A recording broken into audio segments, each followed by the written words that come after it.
అందరికీ జై భీమ్. నేను Rajesh Mahasena. Welcome to Mahasena media. భారతదేశంలో ఎన్ని రాజకీయ పార్టీలు ఉంటే అన్ని రాజకీయ పార్టీలు కూడా ఎలక్షన్కు ముందు తాము ప్రవేశపెట్టే మేనిఫెస్టోల్లో ఎస్సీలకి మేము ఆ పథకాలు ఇస్తాం, ఎస్సీలకి ఈ కార్యక్రమాలు చేపడతాం, ఎస్సీలకి మేము భూములు పంచుతాం, ఎస్సీలకి ఉద్యోగాలు క్రియేట్ చేస్తాం, ఇలా చాలా హామీలు ఇస్తారండి. ఎస్సీలకి ప్రత్యేకంగా ఇస్తారు హామీలు. అయితే ఎలక్షన్ అయిపోయిన తర్వాత ఇక చాలా మంది ఎస్సీల రిజర్వేషన్లు రద్దు చేయండి, ఎస్సీలకి ఇచ్చిన ఎస్సీ ఎస్టీ అట్రాసిటీ చట్టాన్ని రద్దు చేయండి, ఎస్సీలకి రిజర్వేషన్లో పదోన్నతులు ఏదైతే ప్రమోషన్లు ఉంటాయో దాంట్లో రిజర్వేషన్ రద్దు చేయండి, వాళ్ళకొని అవి తీసేయండి ఇవి తీసేయండి అని గోల చేస్తూ ఉంటారండి. మరి ఏంటో కారణం ఏంటో నాకైతే తెలియదు. భారతదేశంలో చాలా చట్టాలు నిర్మించారు అంబేద్కర్ గారు, అలాగే అప్పుడున్న పెద్దలందరూ కలిసి. ఈ చట్టాలన్నీ కూడా బలవంతుడి నుంచి బలహీనుడిని రక్షించడానికి, ధనవంతుడి నుంచి పేదోడిని రక్షించడానికి, కేవలం ఈ బలహీనుల కోసం పేదల కోసం మాత్రమే మనం తయారు చేసుకున్న చట్టాలన్నీ. కానీ ఇప్పుడు అవే చట్టాలు ఆ పేదల పాలిట బలహీనుల పాలిట శాపాలుగా మారుతున్నాయండి. ఎందుకు చెప్తున్నాను ఇదంటే, ఈ మధ్యలో సుప్రీంకోర్టు ఒక విచిత్రమైన తీర్పు వెలువరించింది. అయినా ఈ కోర్టులు కూడా ఒక్కొక్కసారి ఒక్కో రకంగా తీర్పులు ఇస్తాయండి. ఒకసారి ఒక కోర్టులో చర్చికి వెళ్ళడం నేరం కాదు అని పెడతారు, మరోసారి మరో కోర్టులో చర్చికి వెళ్తే ఎస్సీ సర్టిఫికేట్ రద్దు అయిపోద్ది అంటారు, ఇంకోసారి ఇంకో కోర్టులో నువ్వు హత్య చేసావని కోర్టు శిక్ష వేస్తుంది, ఇతనే పైకోర్టుకి వెళ్తే అబ్బాయి నువ్వు హత్య చేయలేదని నిర్దోషం వదిలేస్తుంది. ఏంటో ఈ మన న్యాయ వ్యవస్థ అదొక్కటి సెటరైట్ అయితే మొత్తం భారతదేశం అంతా సెట్ అయిపోద్ది అనిపిస్తుందండి నాకు. ఎందుకంటే జడ్జి గారికి మధ్యలో ఇన్ని అంతరాలు ఎందుకుంటాయో, ఇన్ని భేదాభిప్రాయాలు ఎందుకుంటాయో నాకు అర్థం కాదు.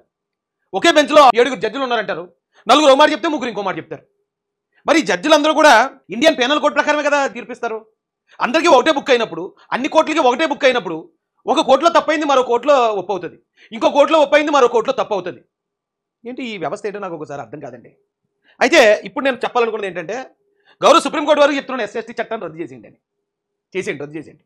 ఎందుకంటే మీరు మాటికి ఇప్పుడు చాలా కేసులు కోర్టుకి వెళ్తాయండి, పలానా వాడు నన్ను కొట్టాడండి అని వెళ్తాడు కోర్టుకి, అన్ని పూర్వపరాలన్నీ వాదోపాదాలన్నీ విన్న తర్వాత కొట్టలేదు కాబట్టి కేసు కొట్టేస్తున్నాం వెళ్ళిపోండి అంటారు. లేదా ఒకవేళ కొట్టాడని తేలితే ఎవరు కొట్టావు కదా నువ్వు నీకు జైలు శిక్ష చేస్తున్నావు పో అంటారు. అంతేగాని ఒకవేళ కొట్టలేదని తేలితే నువ్వు పలానా సెక్షన్ ప్రకారం నువ్వు తప్పుడు కేసు పెట్టావు కాబట్టి అసలు ఈ సెక్షన్నే రద్దు చేసేద్దాం అనేది మాత్రం ఎక్కడ వినమండి మనం. ఇప్పుడు ఒక ధాన్యం కొట్లో ఒక ఎలక దూరింది, ఆ ఎలక దూరితే ధాన్యం తినేస్తుంది అది మనకు తెలుసు. ఆ ఎలకని ఎలా పట్టుకోవాలో ఆలోచించాలి తప్ప మొత్తం ధాన్యం కొట్టుకు నిప్పటి చేయకూడదు ఎలక చంపడానికి. ఎందుకంటే ధాన్యాన్ని కాపాడాలనే కదా మనం కొట్లో పెట్టాం. ఇక ఆ ధాన్యాన్ని తగలబెట్టుకుంటే ఎలకెళ్తే ఏంటి లేకపోతే ఏంటి. అలాగే ఇప్పుడు ఎస్ఐటీ చట్టం కూడా దుర్వినియోగం అవుతుంది అంటారు. కొంతమంది తప్పుడు కేసులు పెడుతున్నారు అంటారు. తప్పుడు కేసు ఎవడన్నా పెట్టాడు అనుకోండి, ఆ తప్పుడు కేసు పెట్టినోడి మీద తిరిగి కేసు పెట్టండి. చట్టాన్ని మార్చడం ఏంటండి? అయినా నాకు తెలియగడుగుతాను, శాసనాలు చేసే అధికారం కేవలం శాసనసభకి పార్లమెంట్కి మాత్రం ఉంది. చట్టసభలు మాత్రమే ఈ చట్టాలను కూడా తయారు చేస్తాయి. ఆ చేసిన చట్టాన్ని కోర్టులు అమలుపరచాలి తప్ప ఆ చట్టానికి వంకలెట్టడం, లేకపోతే ఆ చట్టాన్ని మేము రద్దు చేస్తామంటాం అసలు కోర్టులకి అది పని కాదని నేను చదువుకున్న పాఠాల్లో అదే ఉందండి. పార్లమెంటు చట్టం చేసింది, ఆ చట్టం ప్రకారం తీర్పు ఇవ్వడానికి కోర్టు, అంతేగాని ఆ చట్టాన్ని మేము పాటించాం మేము ఇక కొత్త తీర్పిస్తాం అనే అధికారం అయితే కోర్టుకు లేదు నాకు తెలిసినంత వరకు. ఏమో మరొకవేళ నాకన్నా మేధావులు చాలా మంది ఉంటారు, ఏమో అలాంటి అధికారం కూడా ఉందేమో నాకు తెలియదు. ఎందుకు చెప్తున్నాను ఇదంటే, ఎస్సీ చట్టం మీద ఈ మధ్యలో సుప్రీంకోర్టు వారు ఇచ్చిన ఒక స్టేట్మెంట్ చాలా విచిత్రంగా అనిపించిందండి. దూషణ బహిరంగంగా జరిగి ఉండాలటండి. అంటే దూషణ అంటే అందరి మధ్యలోకి వచ్చి ఒకడు జనం అందరూ చూస్తుండగా ఎలా కులం తక్కువ డాష్ ఎలా పలానా సోన్సో కులస్తుడా అని తిట్టాలటండి జనం మధ్యలో. ఒకవేళ ఎవరు జనం లేరనుకోండి ఎన్నైనా తిట్టొచ్చేమో, ఎలాగైనా తిట్టొచ్చు అనుకుంటా. కానీ గతంలో కూడా కోర్టు తీర్పు విన్నానండి నేను. ఫోన్లో ఎస్సీ ఎస్టీ చట్టం పేరుతో అంటే ఎస్సీ కులం పేరుతో తిట్టినా కూడా ఎస్సీ ఎస్టీ చట్టం వర్తిస్తుందని ఒక కోర్టు ఇచ్చింది జడ్జిమెంట్. ఏంటి ప్రతి కోర్టుకి జడ్జిమెంట్లు ఎలా మారిపోతాయో నాకు అర్థం కాదండి. అయితే సుప్రీంకోర్టు ఇచ్చిన ఈ తీర్పు మాత్రం ఇది చాలా విచిత్రంగా ఉంది. అలా నిరూపించగలగాలి, అప్పుడే చెల్లుబాటు. ఎస్సీ ఎస్టీ కేసులపై సుప్రీంకోర్టు స్పష్టీకరణ. అంటే ఎవడన్నా పబ్లిక్గా జనంలో ఉన్నప్పుడు చేస్తాడా నేరం? అసలు ఎవడన్నా ఇప్పుడు ఎస్సీ ఎస్టీ అంటే కులం పేరుతో జనం అందరూ ఎవడన్నా తిడతాడా? ఒకవేళ నిజంగా కులాంకారం ఉంది, కులం పేరుతో తిట్టాలని ఉంది, జనం ఉన్నప్పుడు తిడతాడా? నేరం అనేది ఎప్పుడు ఎవరు లేనప్పుడే కదా చేస్తారు. అంటే ఒకవేళ ఇప్పుడు ఈ ఎస్సీ ఎస్టీ కేసు చల్లదు, పోనీ ఒకడు మర్డర్ చేశాడు, అక్కడ ఎవరు లేరు, అయితే ఆడికి శిక్ష పడదు. ఇంకోటి రేపు చేస్తాడు, రేపు కూడా ఎవరు లేని చోట చేస్తారు, అయితే ఆడికి శిక్ష లేదు.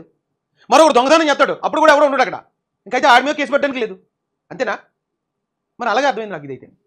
ఏమండి, షెడ్యూల్ కులాలు షెడ్యూల్ తెగల అత్యాచార నిరోధక చట్టం 1989లోని సెక్షన్ 3(1)(6) కింద నేర నిరూపణ జరగాలంటే నిందితుడు ఎస్సీ లేదా ఎస్టీ వర్గానికి చెందిన వ్యక్తిని ఉద్దేశపూర్వకంగా ప్రజా సమక్షంలో బహిరంగ అవమానించినట్టు బెదిరించినట్టు నిరూపించాల్సి ఉంటుంది. అంటే ఏంటి అంటే, ఒకవేళ జనం లేని దగ్గర అయితే బెదిరించండి, జనం ఎవరు లేని చోట అయితే కులం పేరుతో దూషించేయచ్చా, జనం ఎవరు లేని చోట అయితే కులం పేరుతో దాడి చేసేయచ్చా? ఇదేమి తీర్పు అండి బాబు, ఎంత విడ్డూరంగా ఉంది. ఒక కేసుకు సంబంధించిన ఘటన 4 గోడల మధ్య జరిగిందని, ఘటన జరిగాక ఫిర్యాదుదారుని సహచరులు ఘటనాస్థలంకు చేరుకున్నారని ఎఫ్ఐఆర్ పేర్కొనడంపై సుప్రీంకోర్టు ఆసక్తికర వ్యాఖ్యలు చేసింది. అంటే 4 గోడల మధ్య ఏదో జరుగుతుంది ఇతర డిస్కషన్, ఎలా కులం తక్కువ తిట్టాడు, తిట్టేసిన తర్వాత వాళ్ళ సహచరులు వచ్చాక ఇలా తిట్టాడు అన్నారు. కేసు అయింది, ఎఫ్ఐఆర్ అయింది. ఒకవేళ కోర్టుకి వెళ్ళింది. కోర్టుకి వెళ్ళినప్పుడు ఏమంటే ఇక ఇక్కడ పూర్తిగా సాక్ష్యాధారాలు లేవు, నువ్వు ఒక్కడే చెప్పింది నువ్వు ఎందుకు నమ్మాలి, బెనిఫిట్ ఆఫ్ డౌట్ కింద మీ కేసు కొట్టేస్తాను, కొట్టే. అలా కొట్టేస్తే మిమ్మల్ని ఎవరైనా అడిగేది. కానీ అలా కాకుండా ఆ ఒక్క కేసును ఉద్దేశించి ఇక్కడ 4 గోళ్ల మధ్య ఒకటి తిట్టాడు అంటాడు. ఎలా అయితే కాదు, వీడికే కాదు భారతదేశంలో 40 కోట్ల మంది కూడా చల్లదు. ఆ 40 కోట్ల మందిని కూడా పబ్లిక్ ఎవరైనా తిడితేనే కేసు కట్టండి తప్ప, ఎవడో వచ్చి నన్ను పలానా ఎవడో లేని చోట తిట్టాడనో, లేదా ఫోన్లో బెదిరించాడనో, లేకపోతే ఇంటికి వచ్చి తిట్టాడనో, అక్కడ ఒకవేళ సాక్షులు జనం ఉన్నా సాక్ష్యం చెప్పడం మేము రావున్నారు అనుకోండి, అలాంటి కేసులే మీరు కట్టకండి అని చెప్పినట్టు కదా ఈ తీర్పు. ఏ కేసుకి ఆ కేసు జడ్జిమెంట్ ఉండాలి. కానీ ఈ కేసు ఎలాగైనా వచ్చింది కాబట్టి మిగతా మొత్తం భారతదేశం అంతా ఇది ఓన్లీ ఎస్సీలకేనండి. ఏం పాపం చేశారండి ఎస్సీలు? ఇప్పుడు ఎస్సీ ఎస్టీ చట్టం ఒకటే కదండి, అన్ని భారతదేశంలోనే అన్ని చట్టాలు దుర్వినియోగం అవుతున్నాయి. ఏ చట్టం దుర్వినియోగం అవ్వట్లేదు? తప్పుడు కేసులు పెట్టే తప్పుడు నా కొడుకులు ప్రతి చోట ఉన్నారు. ఇప్పుడు ఎక్కడో మర్డర్ జరుగుతుంది, ఆ మర్డర్ జరిగితే మరో ఒకటి చేస్తాడు అక్కడ, కానీ 10 మంది పేర్లు పెడతారు. ఆ 10 మంది కూడా చేశారని అంటే అక్కడ 302 అనే సెక్షన్ దుర్వినియోగం అవుతుంది. మరి దాన్ని రద్దు చేస్తారా?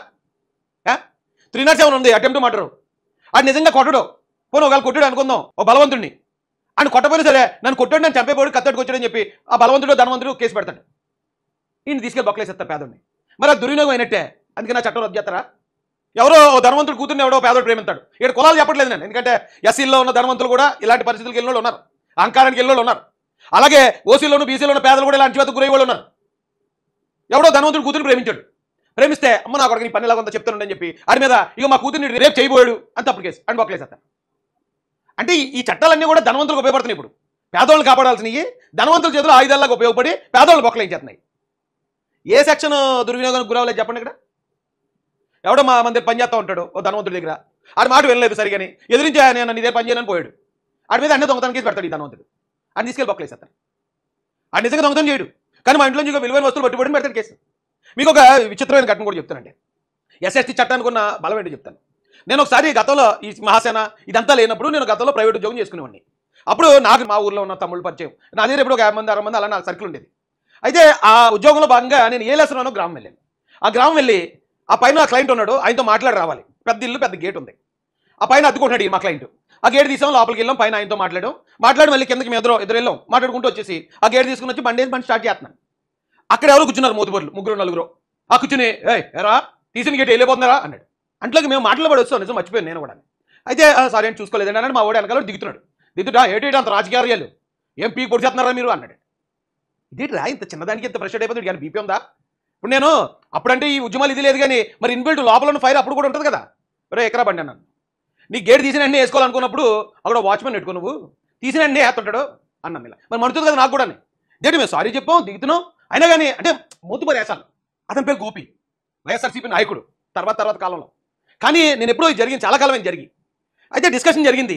మేము మామూలుగా మా పని మీద వేరే క్లయింట్ల దగ్గరికి వెళ్ళిపోయాం, తిరుగుతున్నాం. రోజు సాయంత్రం దాకా మా పని మీద మేము తిరుగుతుంటే ఈ లోపల ఎంక్వైరీ చేసేసారు. ఎవడాడు, అడిగేట బ్యాక్గ్రౌండ్ ఏంటి, అడి క్యాస్ట్ ఏంటి అన్ని తెలుసుకున్నారు. వాడు ఎస్సీ వాడు, పేదోడు, రాయిష్ అనేవాడు. అవునా, ఒక ఎస్సీ వాడు నన్ను ఇలాగంటాడా? వెంటనే ఏలేశ్వర ఎస్ఐ గారికి అప్పుడు ఫోన్ చేశాను. ఇదో ఒక పాత కూడా చెప్తున్నాను. అలాంటి ఇప్పుడు ఎస్ఐ గారు రాలేదు ఏంటి, మామే పెడతాడు రాయిష్ అని అనుకుంటారు మీరు. ఇప్పుడున్న ఎస్ఐలు కాదు. ఫోన్ చేశారు నాకు ఎస్ఐ గారు, నువ్వు పలానా ఇంట్లోకి వెళ్ళి దొంగతనం చేసావంటే సెల్ ఫోన్లు పోయి అంటే అక్కడ అర్జెంట్గా నువ్వు స్టేషన్కి రావాలన్నారు. ఏమంటే ఏంటంటే ఒక సామాన్యుడి పరిస్థితి. అతను తిట్టాడు, పోనీ ఆ సమాధానానికి ఏదో ఒక సమాధానం చెప్పాం, ఆ గేట్ మాత్రం వేయకుండా వెళ్ళిపోయాం అంతే. మేము ఇంకే తప్పు చేయలేదు, కానీ సెల్ ఫోన్లో దొంగతనం కేసు పెట్టారు మా మీద. నాకు ఏం చేయాలో అర్థం కాలేదు. ఇప్పుడు స్టేషన్కి వెళ్తే వాళ్ళ ఏరియా ఖచ్చితంగా అందరూ ఉంటారు. నేను అప్పుడు సాలకోట్లు ఉండేవాడిని, నాకు ఎవరో తెలియదు, అప్పుడు ఇంతమంది జనం తెలియదు, ఇంత వ్యవహారం లేదు. వెళ్తాను, వెళ్ళినప్పుడు వాళ్ళు ఏం చేస్తారు, పోలీసులు బలవంతంగా బొక్కలు వేసామంటావా, కాల్ పట్టుకుని సారీ చెప్తావా అంటారు.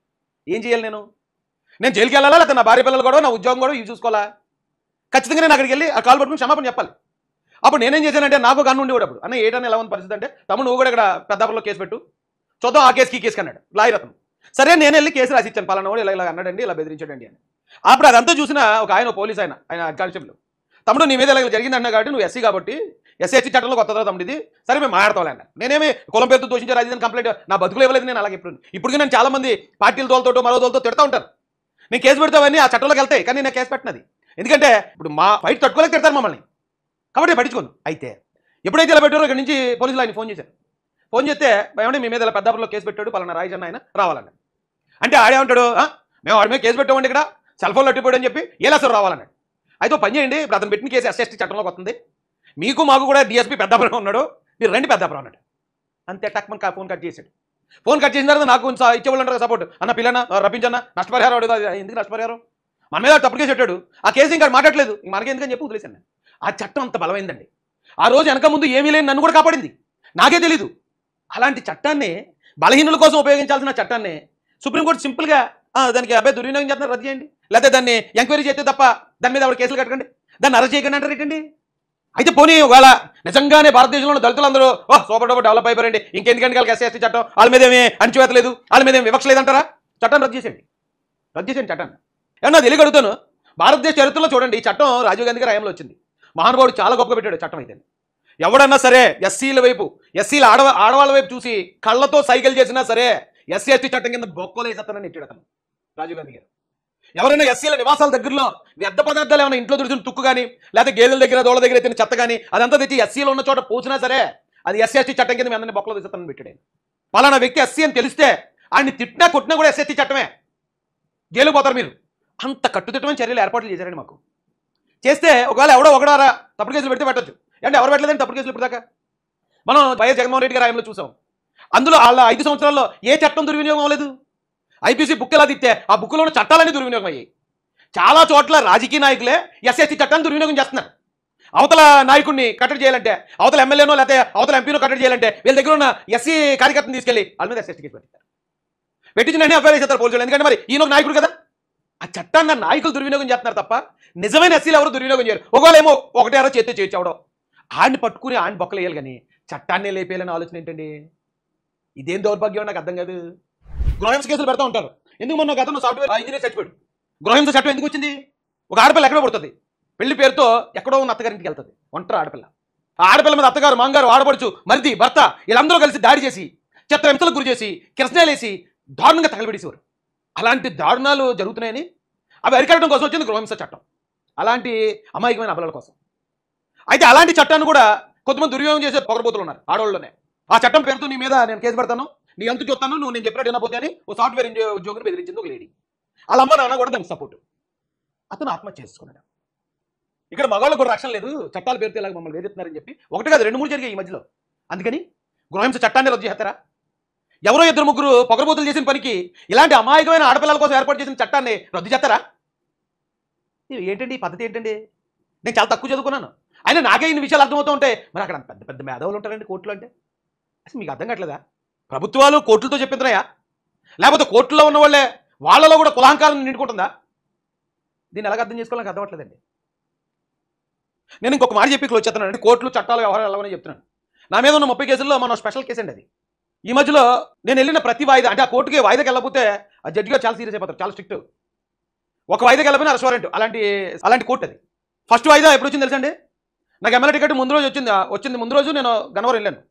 2 రోజులు నేను గన్నవరం వెళ్ళలేదు. ద్వితీయ వేగం రాకూడదు నాకు చాలా మంది చెప్పారు. అయినా కూడా 2 రోజులు వెళ్ళకపోవడానికి కారణం ఈ కోర్టుకి వెళ్ళాలి. నేను వెళ్ళకపోతే రెస్టారెంట్ ఇస్తారు ఆ జడ్జి గారు. అందుకని 2 రోజులు కోర్టుకి అటెండ్ అయ్యాను నేను.